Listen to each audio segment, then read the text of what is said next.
Hi hello. இந்த வீடியோவில் நம்ம என்ன பார்க்க போகிறோம்னு பார்த்தீங்கன்னா ஃப்ரான்சிஸ் பேக்கன். ஸோ அவரோட ஒரு ஃபுல் பயோகிராஃபி ஒரு எஸ்ஸேவாக நம்ம பார்க்க போகிறோம். ஸோ நம்ம எப்பயுமே ஆத்தரோட essay from introduction to conclusion வரைக்கும் ஒரு ப்ராப்பர் எஸ்ஸேவாக நம்ம பார்த்துட்டு இருக்கோம். ஸோ லாஸ்ட்டு ஃபியூ வீடியோஸாக வந்து நம்ம யூனிவர்சிட்டி விட்ஸ் அவங்கள பற்றின டாபிக்ஸ் பார்த்துட்டு இருக்கோம். அண்ட் ரொமான்டிக் ஏஜில் இருக்கக்கூடிய போய்ட்ஸ் எல்லாருமே நம்ம பார்த்துட்டு இருக்கோம். ஸோ அந்த வகையில் இன்றைக்கி நம்ம பார்க்க போகிறது ஒரு எஸ்ஸேயிஸ்ட், ஓகேவா, ரொம்ப ஃபேமஸான ஒரு ட்ரெமாண்ட்ரஸ் எஸ்ஸேயிஸ்ட் பற்றி தான் நம்ம பார்க்க போகிறோம். அது ஃப்ரான்சிஸ் பேக்கன். ஸோ மினிமமே வந்து இந்த மாதிரி இந்த சப்ஜெக்ட் இருக்கு இல்லையா, ஹெல்ன்ற இந்த subject, history of English literature, இதில் வந்து 10 மார்க்கில் இந்த மாதிரி ஆத்தர் கொடுத்து எழுத சொல்கிறாங்க அப்படின்னா ஒரு மினிமம் 6 பேஜஸ் ஆச்சும் நீங்கள் எழுதணும். அதுக்குன்னு ஓவராக கேப் விட்டு எழுதாதீங்க. கொஞ்சம் ஒரு மாட்ரேட்டாக வந்து இருக்கணும். அதே மாதிரி 6 பேஜஸ் இருக்கணும். இன்ட்ரொடக்ஷன்லேருந்து கன்க்ளூஷன் வரைக்கும் நடுவில் ஒரு 4 or 5 சப்டாபிக்ஸ் சேர்த்து ஒரு 6 பேஜஸ் வர மாதிரி வந்து எழுதணும். அப்போ தான் வந்து அந்த 10 மார்க்கில் ஒரு 6.5, 7 மார்க், 8 மார்க் இப்படியாச்சும் கிடைக்கும். ஏன்னா எப்பயுமே இதில் ஃபுல் மார்க் போட மாட்டாங்க. ஏதாவது ஒரு டைப் ஆஃப் கிராமட்டிக்கல் மிஸ்டேக்ஸ் வந்துடும், எங்கேயாவது வந்துடும். ஸோ யாருமே அந்தளவுக்கு பர்ஃபெக்டாக எழுத முடியாது. அதனால் கண்டிப்பாக இதுக்கு மார்க்ஸ் வந்து அதிகமாகலாம் கொடுக்க மாட்டாங்க. ஸோ இந்த மாதிரி தான் மார்க் லெவல் இப்படி தான் இருக்கும். பிஏ இங்கிலீஷ், எம்ஏ இங்கிலீஷில் பொறுத்த வரைக்கும். இப்போ மற்ற டிகிரிலாம் பார்த்தீங்கன்னா, இப்போ எம்எஸ்சி, பிஎஸ்சி அண்ட் பிகாம் இதெல்லாம் வந்து 90%, 98% கூட எடுப்பாங்க. பட் பிஏ இங்கிலீஷில் ஃபஸ்ட்டு பர்சன்டேஜ் என்னன்னு கேட்டிங்கன்னா, ஃபஸ்ட்டே வந்து 70, 60 இதுதான் வந்து ஃபஸ்ட்டே இருக்கும். ஸோ இதுதான் வந்து இப்படி தான் இருக்கும். இதில் கிராமட்டிக்கல் மிஸ்டேக் வருன்றதுனால அதிகமாக மார்க்ஸ் போட மாட்டாங்க. ஸோ பர்சன்டேஜும் கம்மியாக தான் இருக்கும். இதில் அந்தளவுக்கு அதிகமாக எடுக்க முடியாது. இது வரைக்கும் யாரும் எடுத்ததும் கிடையாது. 90லாம் வந்து யாரும் டச் பண்ணது கூட கிடையாது. ஸோ பர்சன்டேஜ் இப்படி தான் வரும். ஸோ இதில் வந்து பேஜஸ் நீங்கள் இவ்வளோ எழுதணுன்ற ஒரு இதை மட்டும் நான் சொல்லிக்கிறேங்க. அண்ட் ஃப்ரான்சிஸ் பேக்கன், ஸோ இவரோட இந்த எஸ்ஸே நம்ம பார்ப்போம். Introduction. Francis Bacon was one of the tremendous essayists in English literature. His essays bear the stamp of his vast learning, varied experiences, and accurate observation of men and matters. He was pioneer in several fields of thought. Okay, Francis Bacon வந்து ஒரு tremendous essayist, ரொம்ப great essayist in English literature அப்படின்னு சொல்கிறாங்க. And இவரோட எஸ்ஸேஸ்லாம் இருக்கு இல்லையா, அது ஒரு முத்திரையே பதிச்சிடுச்சுன்றாங்க. அதில் வந்து we have to study vast learning. நிறைய அவர் கொடுத்துருக்க வேஸ்ட் லேர்னிங்க்கு நமக்கு நிறைய கொடுத்துருக்காரு. அண்ட் நிறைய எக்ஸ்பீரியன்ஸ் அது நம்மளுக்கு அதில் சொல்லியிருக்காரு. அண்ட் மோஸ்ட்லி அவருடைய ஒர்க் பார்த்த வரைக்கும் ஒரு மென் அண்ட் மேட்டரோடைய அக்யூரேட் அப்சர்வேஷன், ஒரு ஃப்ரெண்ட்ஷிப்பாக இருக்கட்டும், அது லவ்வாக இருக்கட்டும், ஸ்டடீஸாக இருக்கட்டும், ஒரு நார்மல் மென்னோட தாட்ஸ் தான் வந்து அதில் நிறைய சொல்லியிருப்பார். அண்ட் நிறைய ஃபீல்ட்ஸ் ஆஃப் தாட், எஸ்ஏஸ் மட்டும் இல்லாமல் ஒரு லாயராக இருந்திருக்காரு, பொலிட்டிஷியனாக இருந்திருக்காரு, மாதிரி நிறைய ஃபீல்ட்ஸில் வந்து அவர் ஒர்க் பண்ணியிருக்காரு. ஸோ இது எல்லாத்துலேயுமே அவர் ஒரு பைனியராக இருந்திருக்காருன்னு சொல்கிறாங்க. எல்லாத்துக்குமே ஒரு முன்னோடியாக இருந்திருக்காரு. Next is a life and education பார்ப்போம். Francis Bacon was born in 1561 at York House, London, died in 1626. He was the son of Nicholas Bacon, the Lord Keeper. When he was 13 years old, he was sent to study in Trinity College at Cambridge University. The Queen was impressed by his intellectual power, and so she called him the young Lord Keeper. Okay, so Francis Bacon வந்து லண்டனில் York House அப்படின்ற பிளேஸில் 1561 அப்போ born ஆகியிருக்காரு. Died 1626 இறந்துருக்காரு. So இவர் வந்து இவரோட ஃபாதர் நேம் பார்த்தீங்கன்னா நிக்கோலஸ் பேக்கன் அப்படின்றது. அண்ட் அவர் என்ன ஒர்க் பண்ணிட்டு இருந்தாருன்னு பார்த்தீங்கன்னா லார்ட் கீப்பராக இருந்திருக்கார். லார்ட் கீப்பர்னால் கடவுளை எப்பயுமே வந்து கடவுளை தொழுதுட்டு அவங்களுக்கு கடவுளுக்கு பணி செஞ்சுட்டு இருக்கிற ஒரு வேலை லார்ட் கீப்பர்னு சொல்கிறாங்க. அண்ட் இவருக்கு 13 வயசு இருக்கும்போது இவர் ட்ரினிட்டி காலேஜ், கேம்பிரிட்ஜ் யூனிவர்சிட்டியில் படிச்சிருக்காருன்னு சொல்கிறாங்க. அண்ட் அந்த டைமில் ரூல் பண்ணிகிட்டு இருந்த குவீன், ஓகேவா, அவங்க வந்து இவருடைய இந்த இன்டெலெக்சுவல் பவர், இவரோட நாலேஜ் பார்த்து ரொம்ப இம்ப்ரெஸ் ஆகி இவரை என்னன்னு கூப்பிட ஆரம்பித்தாங்கன்னா யங் லார்ட் கீப்பர். அவங்க அப்பா லார்ட் கீப்பர்னு நமக்கு தெரியும். இவர் நெக்ஸ்ட்டு இவருக்கு அடுத்து இவர் யங் லார்ட் கீப்பர்ன்ற மாதிரி ஒரு நேம் அவர் கொடுக்குறாங்க. In 1597, he published his first edition of essays, which consists of 10 essays. Okay. So first அவர் எழுதி பப்ளிஷ் பண்ண ஒர்க் பற்றி சொல்கிறாங்க. 1597 அவரோட ஃபஸ்ட் எடிஷன் ஆஃப் எஸ்ஸேஸ் ஒரு 10 எஸ்ஸேஸை மொத்தமாக சேர்த்து ஒரு புக்காக வந்து ஃபஸ்ட் எடிஷனாக வந்து பப்ளிஷ் பண்ணுறாரு. இதான் அவர் ஃபஸ்ட்டு பண்ண ஒர்க்கு. ஸோ ஓகே, இப்போ பேக்கன்ஸ் ஒர்க் எல்லாமே இன்னும் டீட்டெயில்டாக பார்ப்போம். Bacon was a lawyer, politician, and essayist. He was one of the last and great Renaissance men. He was a scientific man with a devotion to truth for truth's sake. He published The Advancement of Learning in 1605, dedicating it to the king. He wrote his greatest work, The Novum Organum. In 1622, he wrote History of Henry VII, and in 1623, he wrote History of Life and Death. Okay. So நான் already சொன்ன மாதிரி இவர் நிறைய fields of தாட்டில் இவருக்கு நிறைய experience இருக்குது. லாயராக இருந்திருக்காரு, பொலிட்டிஷியனாக இருந்திருக்காரு, நிறைய எஸ்ஸேஸ் ப்ரொடியூஸ் பண்ணியிருக்காரு, எஸ்ஸேயிஸ்டாக இருந்திருக்காரு. அண்ட் இவர் தான் வந்து இந்த ரினேசன்ஸ் அப்படின்ற ஒரு விஷயம் நம்ம already social history of England அப்படின்ற சப்ஜெக்டை நம்ம டீட்டெயில்டாக அதை படிச்சிருப்போம். 14th சென்ச்சுரியில் ஆரம்பித்த ஒரு பீரியடில் ஆரம்பித்த ஒரு ரெவல்யூஷன் மாதிரி கூட சொல்லலாம். ஒரு ரீபர்த், எல்லா விஷயத்துக்குமே ஒரு ரீபர்த் கொண்டு வந்த ஒரு விஷயம் ரெனேசன்ஸ் அப்படின்றது. ஸோ அந்த ரெனேசன்ஸ் பீரியடில் இவர் தான் லாஸ்ட் அண்ட் கிரேட் ரெனேசன்ஸ் மென் அப்படின்னு சொல்கிறாங்க. அண்ட் ஈவன் இவர் ஒரு சயின்டிஃபிக் மேனாகவும் வந்திருக்காரு வித் அ டிவோஷன். என்னென்னா ட்ரூத் ஃபார் ட்ரூத் சேக், அதாவது உண்மைக்காக தான் உண்மை அப்படின்ற மாதிரி ஒரு பாலிசியோடு இருக்கிறவர். அண்ட் இவரோட 1605 வந்து ஒரு ஒர்க் பப்ளிஷ் பண்ணுறாரு பாருங்கள், த அட்வான்ஸ்மெண்ட் ஆஃப் லேர்னிங் அப்படின்ற ஒர்க்கு. இது எழுதி கிங்குக்கு டெடிகேட் பண்ணுற மாதிரி, அந்த டைமில் ரூல் பண்ணிட்டு இருந்த கிங்குக்கு வந்து டெடிகேட் பண்ணுற மாதிரி இந்த ஒர்க் எழுதியிருக்காரு. அதுக்கடுத்து அவர் ஒரு கிரேட்டஸ்ட் ஒர்க் எழுதுறாரு, நோவம் ஆர்கனம் அப்படின்றது ஒரு சயின்டிஃபிக் ஒர்க் மாதிரி. அண்ட் நெக்ஸ்ட் 1622 வந்து ஹிஸ்டாரிக்கல் ஒர்க் மாதிரி எழுதுறாரு. நெக்ஸ்ட் இயரில் ஹிஸ்ட்ரி ஆஃப் ஹென்ரி VII பற்றி எழுதுறாரு. And history of life and death பற்றி வந்து எழுதுறாரு. நெக்ஸ்ட் பாருங்கள், இவர் எழுதின லாட்டின் ஒர்க்ஸ் வந்து நம்ம பார்க்க போகிறோம். His Latin works can be divided into many schemes. He wrote 6 essays. Latin ஒர்க்ஸை வந்து தனித்தனி ஸ்கீமாக வந்து பிரித்து நமக்கு சொல்கிறாங்க. ஸோ டோட்டலாக வந்து இவர் எழுதின ஒரு 6 எஸ்ஸேஸை இங்கே கொடுத்துருக்காங்க. இது லாட்டின் ஒர்க் அப்படின்றதுனால ப்ரொனவுன்சேஷன் நமக்கு லாட்டின் தெரிஞ்சவங்களுக்கு மட்டும்தான் இதோட கரெக்ட் ப்ரொனவுன்சேஷன் படிக்க தெரியும். ஸோ இதில் நான் கொடுத்துருக்கேன், பட் எப்படியும் தப்பாக தான் படிப்போன்னு தெரியும். அதனால் நீங்கள் இதை ரீட் பண்ணிக்கோங்க. ஸோ பக்கத்தில் பென்சிலில் எழுதியிருக்க இல்லையா, அது எப்படி ப்ரொனவுன்ஸ் பண்ணுறது அப்படின்றது தான் வந்து பக்கத்தில் எழுதியிருக்கேன். இது டீன்னு படிப்பாங்களா டான் படிப்பாங்களா தெரியல. டி ஆகுமெண்டிஸ் சானிட்ரியம், இது வந்து சானிட்ரியம்னு படிப்பாங்க, அதான் ப்ரொனவுன்சேஷன்னு மேலே எழுதியிருக்கேன். இல்லைனா பார்ட்டிஷன்ஸ் சானிட்ரியம், இந்த 1623 இந்த லாட்டின் ஒர்க் எழுதியிருக்காரு. நெக்ஸ்ட் நோவம் ஆர்கனம், ஆர்கியம் தான் இது ப்ரொனவுன்ஸ் பண்ணணும், 1620. And Historia Naturalis et Experimentalis அப்படின்ற ஒர்க் எழுதியிருக்காரு. Scala Intellectus or the ladder of the mind, Prodromi or promise, இது ப்ரோஃபிஷியஸ் அப்படின்னு படிப்போம், ப்ரோமிஸ் அப்படின்னு சொல்கிறாங்க.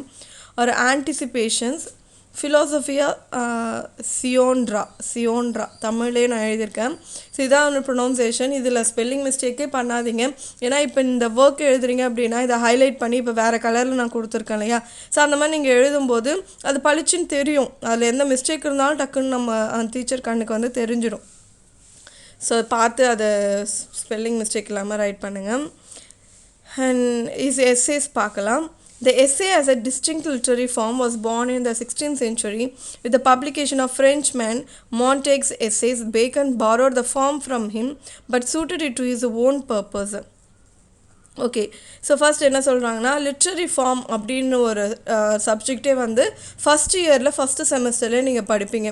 அதெல்லாம் படிச்சுட்டு வந்ததுக்கப்புறம் தான் இந்த எஸ்ஏ மாதிரியான ஒர்க்ஸு, ப்ரோஸ், இந்த மாதிரி எல்லாமே நம்ம படிப்போம். இந்த லிட்ரரி ஃபார்மில் டிஸ்டிங்க்டான ஒரு விஷயந்தான் வந்து எஸ்ஏ அப்படின்றது. இந்த எஸ்ஏன்றது எப்போ இது பார்ன் ஆச்சுன்னு பார்த்தீங்கன்னா 16th சென்ச்சுரியில் பப்ளிகேஷன் ஆஃப் இந்த மான்டேக் அப்படின்ற ஒரு ஃப்ரெஞ்ச் மேன் இருக்கார்.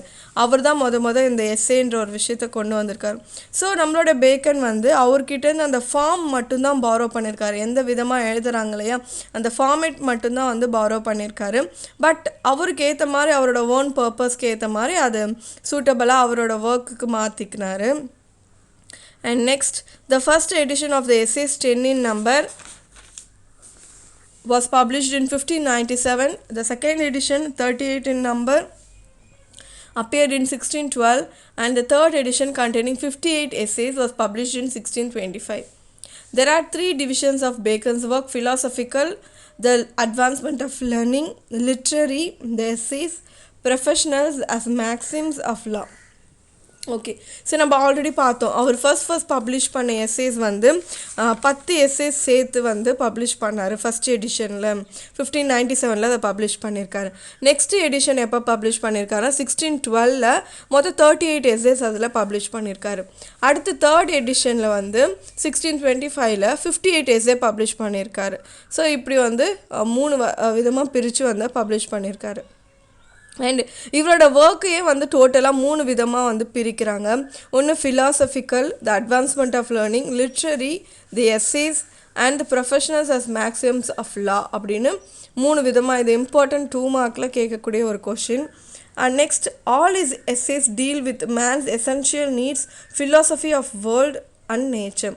இவரோட எல்லா எஸ்ஸே வந்து மெயின் தீம் அப்படின்னு பார்த்தீங்கன்னா ஒரு நார்மல் ஒரு ஹியூமன் பீயிங் மேனுக்கு என்ன தேவை, என்ன எசென்ஷியலான நீட் என்ன அவனுக்கு, அண்ட் தத்துவங்கள் அண்ட் நேச்சர் பற்றின விஷயம், இதுதான் வந்து அவரோட எஸ்ஸேஸ் எல்லாமே இருக்கும்.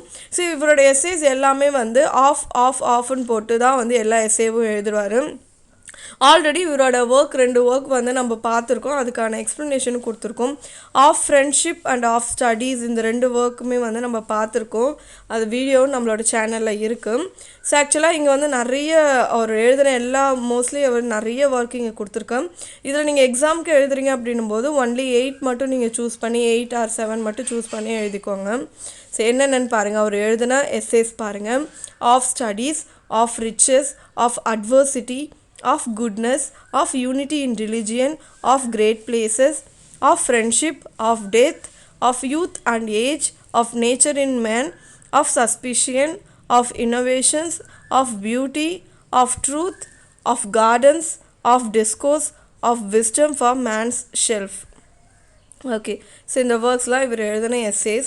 அண்ட் இதில் வந்து ஒரு சில ஒர்க் மட்டும் வந்து கொஞ்சம் டிஸ்கிரைப் பண்ணி அதில் என்ன தான் அவர் சொல்லியிருக்காரு அப்படின்ற மாதிரி டிஸ்கிரைப் பண்ணி இங்கே கொடுத்துருக்கேன்.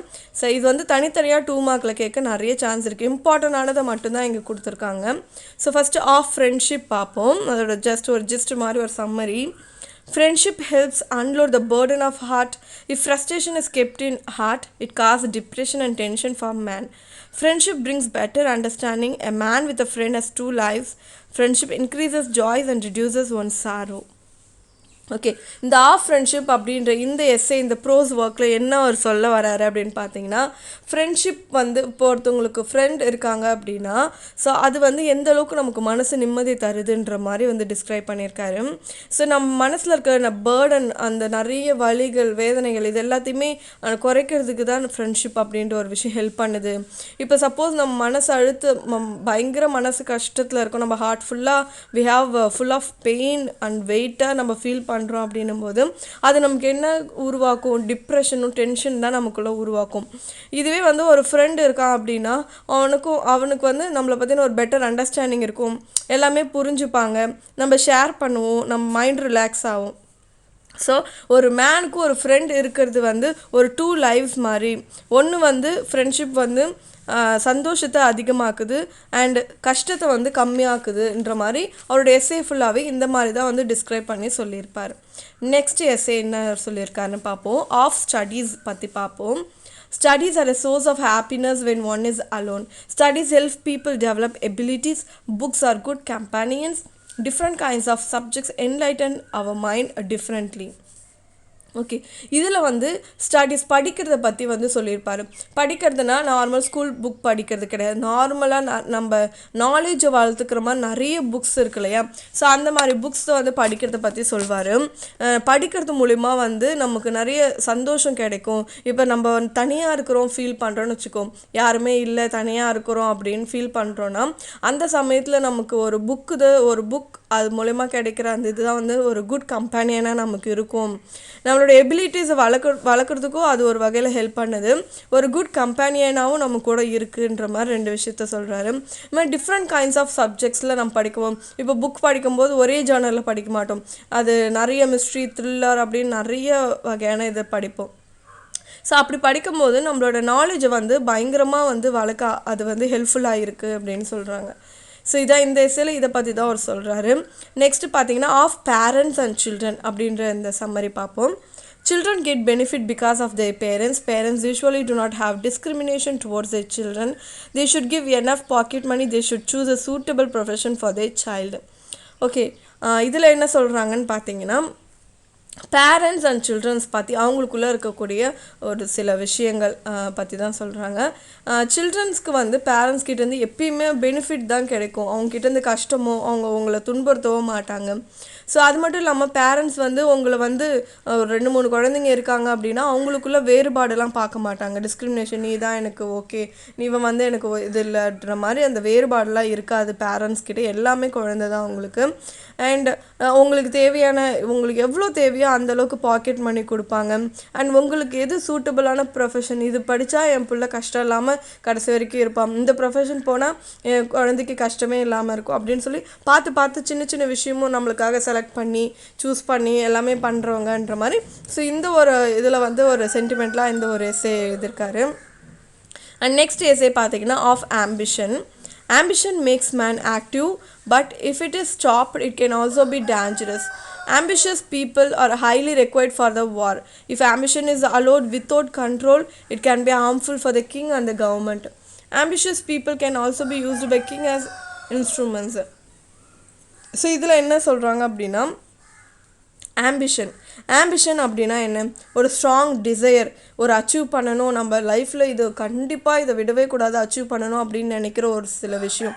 ஸோ அந்த ஆம்பிஷன் நம்மளை என்ன பண்ணுது, ஆக்டிவாக வச்சுக்குது. பட் நம்ம சப்போஸ் அதை ஸ்டாப் பண்ணிட்டோம் அப்படின்னா அதுவே நமக்கு டேஞ்சரிங் கொண்டு வருதுன்னு சொல்கிறாங்க.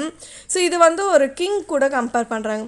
இப்போ ஆம்பிஷியஸ் பீப்புள், ரொம்ப ஸ்ட்ராங் டிசையராக இருக்கக்கூடிய ஒரு பீப்புள்ஸ்லாம் வந்து அதோடைய முடிவு வாரில் தான் போய் முடியுன்றாங்க. ஏன்னா இப்போ ஒரு கிங் வந்து ஒரு இடத்த கைப்பற்றணும்னு நினைக்கிறாரு, ஒரு இடம் அப்படின்னா ஓகே, உலகத்தையே கைப்பற்றணும்னு நினச்சா அது ஒரு பெரிய விஷயம் தானே, அது அழிவுக்கான காரணம் தானே அது. ஸோ அந்த மாதிரிலாம் வந்து ஹார்ம்ஃபுல்லாக ரொம்ப வந்து வித்தவுட் கண்ட்ரோலே இல்லாமல் போச்சு அப்படின்னும் போது அது harmful to the king and the government, ரெண்டுத்துக்குமே ஹார்ம்ஃபுல்லான ஒரு விஷயம் தான் அப்படின்னு சொல்கிறாங்க. அண்ட் ஆம்பிஷியஸ் பீப்புளை வந்து கிங்கும் வந்து யூஸ் பண்ணிக்கிறாரு, இன்ஸ்ட்ருமெண்ட் மாதிரி யூஸ் பண்ணிக்கிறாரு அவருன்ற மாதிரி அந்த ஒரு பாயிண்ட்டையும் சொல்கிறாங்க. ஸோ இந்த மாதிரி டாபிக்ஸ் தான் இதில் டிஸ்கஸ் பண்ணுறாங்க. நெக்ஸ்ட்டு வந்து of truth. Human mind is basically attracted to life, so it dislikes truth. The value of truth is realized only by those who have experienced and understood it. Truth is important in not only in philosophical and theological field, but also in day-to-day life.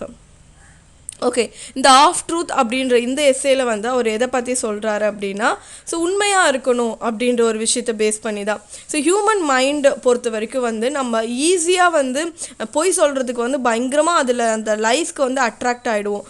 உண்மையை சொல்கிறதுக்கு எல்லாருக்குமே கசக்கும் இல்லையா, எல்லா சுச்சுவேஷனும் நம்ம எல்லாருக்குமே உண்மையை சொல்கிற மாட்டோம். ஸோ நம்ம எப்பயுமே வந்து ட்ரூத்தை வந்து டிஸ்லைக் பண்ணிட்டு தான் இருப்போம். ஸோ இந்த ட்ரூத்தோட வேல்யூவை வந்து யார் ரியலைஸ் பண்ணுவா அப்படின்னு பார்த்தீங்கன்னா, அதை வந்து எக்ஸ்பீரியன்ஸ் பண்ணி அது என்ன அப்படின்றத புரிஞ்சுக்கணவங்க மட்டும்தான் அதை வந்து அதோட வேல்யூவை வந்து ரியலைஸ் பண்ண முடியும்னு சொல்கிறாங்க. அண்ட் ட்ரூத் அப்படின்றது வந்து ஃபிலாசபிக்கலாகவும் தியாலஜிக்கலாக மட்டும் இம்பார்ட்டன்ட் கிடையாது. நம்ம நார்மலாக வாழக்கூடிய காமனான லைஃப்பில், டே டு டே லைஃப்பில் நமக்கு அந்த உண்மையாக இருக்கிறதுன்றது ரொம்ப முக்கியம் அப்படின்ற மாதிரி ஸோ இந்த எஸ்ஸேல அவர் சொல்லியிருக்காரு. நெக்ஸ்ட்டு பார்த்தீங்கன்னா ஆஃப் டெத் அப்படின்ற work. Death is a natural happening. Revenge, love, honor, grief and fear make a man bold enough to meet death. A noble reason makes a man insensible to pain and torture. Okay, of death அப்படின்ற அந்த ஒரு எஸ்ஸேல வந்து டெத்தை பற்றி தான். Death அப்படின்றது natural ஹேப்பனிங்காகவும் இருக்குது. And revenge இருக்கிறவங்க, love இருக்கிறவங்க, ஹானர், க்ரீஃபு, ஃபியர், இவங்கெல்லாம் வந்து ரொம்ப போல்டாகவே டெத்தை ஃபேஸ் பண்ணுறாங்கன்ற மாதிரி சொல்கிறாங்க. அண்ட் ஒரு நோபல் ரீசன் வந்து ஒரு மேனை வந்து அந்த வலியிலேருந்தும் அந்த டார்ச்சர்லேருந்து ஒரு இன்சென்சிபிளாக உணர்வற்றவனாக வந்து மாற்றுது அப்படின்னு சொல்கிறாங்க. ஸோ இந்த மாதிரி டெத்தை வந்து டிஸ்கிரைப் பண்ணி வந்து இந்த எஸ்ஸேல சொல்லியிருக்காரு. Next Bacon's Utopia in New Atlantis, இது வந்து அவரோட one of the work. In 1623, Bacon expressed his ideal world in New Atlantis. This work is a scientific novel which describes another utopia of Bacon. Okay, 1623 இந்த work எழுதுகிறாரு. Ideal world அப்படின்னாலே வந்து இப்போ நம்மளுக்குன்னு ஒரு ஒரு ட்ரீம் வச்சுருப்போம் இல்லையா, இந்த உலகம் நம்மளுக்கு ஏற்ற மாதிரி மாறுச்சுன்னா நல்லா இருக்கும்ல, ஒரு பர்ஃபெக்டான வேர்ல்டாக இருந்தால் நல்லா இருக்கும்ல, எல்லாருமே ஒழுங்காக இருந்தால் நல்லா இருக்கும்லன்ற மாதிரி ஒரு ஃபீல் இருக்கும் இல்லையா. அந்த மாதிரி ஒரு நியூ அட்லாண்டிக்ஸ் அப்படின்ற பிளேஸில் ஒரு ஒரு ஐடியல் வேர்ல்டு ஒன்று க்ரியேட் பண்ணியிருக்காரு. ஓகேவா, ஸோ இந்த மாதிரி ஒரு ஒரு இமேஜினேஷன்லாம் அவர் க்ரியேட் பண்ணியிருக்காரு. இது வந்து இந்த ஒர்க் வந்து ஒரு சயின்டிஃபிக் நாவல்னு சொல்கிறாங்க. அண்ட் இந்த யூட்டோப்பியா அப்படின்ற வேர்ட் வந்து ரொம்ப ஃபேமஸான ஒன்று. ஃபர்ஸ்ட் 1516 வந்து சர் தாமஸ் மோர் தான் வந்து இந்த யூட்டோப்பியான்ற வேர்டே காயின் பண்ணியிருக்காரு. அவர் ஒரு புது விதமான ஒரு சொசைட்டியை க்ரியேட் பண்ணி ஒரு புது வேர்ல்டை க்ரியேட் பண்ணுற மாதிரி சொல்லியிருப்பார். ஸோ அதுலேருந்து தான் வந்து இன்ஸ்பயர் ஆகி நிறைய பேர் இந்த யூட்டோப்பியான்ற வேர்டை எடுத்து அவங்கவுங்க ஒர்க்ஸில் வந்து யூஸ் பண்ண ஆரம்பிச்சிருக்காங்க. நெக்ஸ்ட் பார்த்தீங்கன்னா ஸ்டைல், இவரோட வே ஆஃப் ரைட்டிங் ஸ்டைல் எப்படி இருக்குன்றதை பார்ப்போம். Bacon is one of the founder of modern systematic thought. His most important work is essays. He is kept in a great place not only for introducing a new literary form into England, but also that he developed a style which is modern and thoughtful. He introduced a style of crisp, detached and well-framed sentence which were unfamiliar in English. He also rejected the elaborate imagination and sentences. The most important feature of his style is his use of short expression and epigrammatic force. He had the ability of packing his thoughts into small possible sentences. Okay, so Bacon தான் வந்து is a founder of modern systematic thought. அதாவது எல்லாருமே வந்து வேற ஒரு style use பண்ணிகிட்டு இருக்கும்போது modern அந்த கரண்ட் டைமில் என்ன மாதிரியான தாட்ஸ் இருந்துச்சு அப்படின்றத அந்த டைமில் கொண்டு வந்தார். ஸோ மாடர்ன் தாட்ஸ் இந்த மாதிரி இருந்ததுனால இவர் தான் அதை கண்டுபிடிச்சாரு. Is a founder of that அப்படின்ற மாதிரி சொல்கிறாங்க. மோஸ்ட் இம்பார்ட்டண்ட் ஒர்க் அப்படின்னு பார்த்தா இவர் எழுதின எஸ்ஸேஸ் எல்லாமே ரொம்ப இம்பார்ட்டன்ட்னு சொல்கிறாங்க. அண்ட் இவர் வந்து ஒரு இங்கிலாண்டில் வந்து ஒரு நியூ லிட்ரரி ஃபார்ம், அந்த நியூ லிட்ரரி ஃபார்ம்னு எதை சொல்கிறாங்கன்னா எஸ்ஸேவை தான் சொல்கிறாங்க. இதை மட்டும் இன்ட்ரடியூஸ் பண்ணலை, இவரோட ஸ்டைலையும் வந்து டெவலப் பண்ணியிருக்காரு, ஒரு மாடர்னாக ஒரு தாட்ஃபுல்லாக கொண்டு வந்திருக்காரு. அண்ட் இவரோட சென்டென்ஸ்லாம் பார்த்திங்கன்னா ரொம்ப கிறிஸ்பாக ஒரு அழகாக பிரிக்கப்பட்டு செப்பரேட் பண்ண ஒரு வெல் ஃப்ரேம்டான ஒரு சென்டென்ஸாக கொடுத்துருக்காரு.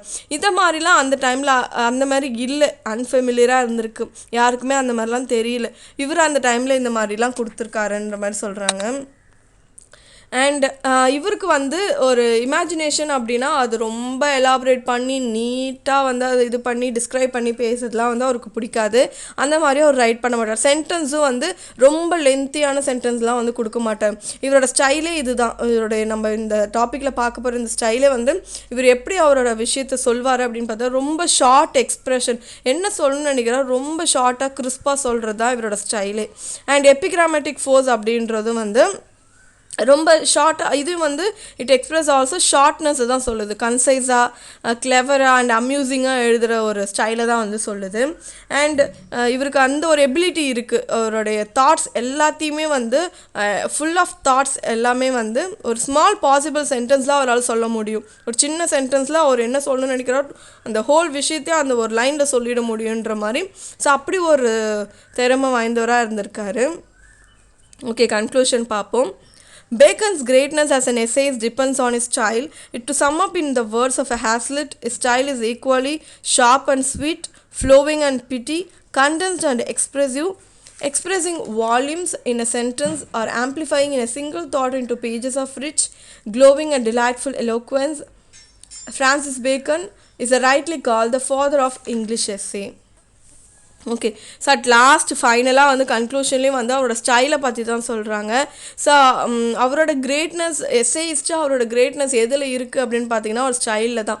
ஏன்னா இவ்வளோ எஸ்ஏஸ் எழுதியிருக்காரு, எதுவுமே அந்தளவுக்கு லென்த்தியாலாம் எழுதியிருக்க மாட்டார், ரொம்ப ஷார்ட் எஸ்ஏஸ் தான். பட் என்ன விஷயம் சொல்லணுமோ எல்லா விஷயத்தையுமே அதில் சொல்லியிருப்பார். அண்ட் இதை வந்து நம்ம இந்த கன்க்ளூஷனுக்கு வரும்போது ஹேஸ்லிட் அப்படின்ற இந்த ரைட்டர் வந்து சம்மப் பண்ணுறாரு பாருங்கள் அவரோட ஹோல் ஸ்டைலையே. அவரோட ஸ்டைல் எப்படி இருக்கும்னா ஷார்ப்பாக இருக்கும், அட் த சேம் டைம் ஸ்வீட்டாக இருக்கும் அப்படின்னு சொல்கிறாரு. அண்ட் ஃப்ளோவிங்காக கண்டினியூஸாக இருக்கும் அண்ட் பிட்டியாகவும் இருக்கும். கண்டென்ஸ்னாலும் கன்சைஸ் தான், ஷார்ட்டாக இருக்கும் அண்ட் எக்ஸ்ப்ரெசிவாக இருக்கும் அப்படின்னு சொல்கிறாரு. And expressing volumes in a sentence, ஒரு பெரிய வால்யூம்னா என்னன்னு தெரியும், வால்யூமாக புக்ஸ் நிறைய பல்க் ஆஃப் பேஜஸ் இருக்கக்கூடியது. ஸோ அதையே ஒரு சென்டென்ஸில் அவரால் சொல்ல முடியுன்ற மாதிரி சொல்கிறாங்க. And amplifying in a simple thought in two pages of rich, ஒரு சின்ன ஒரு தாட்டை வந்து ஒரு ரிச்சாக அவரால் கொடுக்க முடியும் எக்ஸ்பேண்ட் பண்ணி அப்படின்னு சொல்கிறாங்க. அண்ட் ரொம்ப க்ளோவிங்காகவும் ஒரு டிலைட்ஃபுல் எலாக்வன்ஸ், ஒரு ஃப்ளூவன்ட் இன் ரைட்டிங்கும் இருக்கும் அவரோட ஒர்க்கில். ஸோ இப்படிலாம் சொல்லி, ஸோ இவர் தான் வந்து இஸ் கால்ட் ரைட்லி, இவரை கூப்பிட்றதுல இட் வாஸ் செட் ரைட் அப்படின்ற மாதிரி is a father of English எஸ்ஏன்னு சொல்கிறாங்க. ஸோ அவரோட பாண்ட் டைட் இயர் தான் வந்து அங்கே அகெயின் கொடுத்துருக்கேன். ஸோ இதான் வந்து இவரோட கன்க்ளூஷன். ஸோ இந்த எஸ்ஸே வந்து கொஞ்சம் லாங்காகவே தான் இருக்கும். பட் நான் சொன்ன மாதிரி ஒரு எஸ்ஸேன்றது ஒரு 5 to 6 பேஜஸ் ஆச்சும் நீங்கள் எழுதினா தான் வந்து அதுக்கான மார்க்ஸ் உங்களுக்காக ஸ்கோர் பண்ண முடியும். ஸோ இந்த வீடியோ உங்களுக்கு யூஸ்ஃபுல்லாக இருந்திருக்கும்னு நினைக்கிறேன். ஸோ இதில் எந்த டவுட் இருந்தாலுமே கேளுங்க கமெண்ட்டில். அண்ட் இந்த மாதிரி ஏதாவது ஆத்தரோட எஸ்ஸேஸ் உங்களுக்கு வேணும் அப்படின்னாலும் கமெண்ட் பண்ணுங்கள். அண்ட் உங்கள் ஃப்ரெண்ட்ஸ்க்கு எல்லாருக்குமே ஷேர் பண்ணுங்கள். தேங்க்யூ ஃபார் வாட்சிங் மை வீடியோ.